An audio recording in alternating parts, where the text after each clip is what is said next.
Qalb sokinligi uchun ushbu duoni sizga ravo ko'rdim. Mehribonim, rahimli Rahmonim, Xoliqim, Razzoqim, g'oyiblarni bilguvchi faqat sensan. Bizlarni yo'qdan bor qilgan zot o'zingdirsan. O'zingga banda, Habibingga ummat qilganing uchun, o'zingni tanittirib qo'yganing uchun o'zingga hamdlar bo'lsin. Men sendan seni sevganlar sevgisini, o'zingni, faqat o'zingni, mehringni so'rayman. Meni ko'p mashaqqatlar bilan sinading va sinovlaringga yarasha bardosh berding.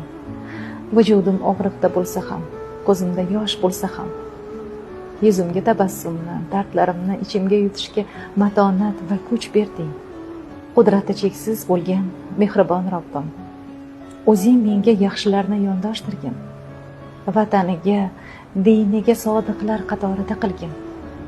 Yo marhamatli zot, shukringda, zikringda, ibodatlaringda bardavom qilgin.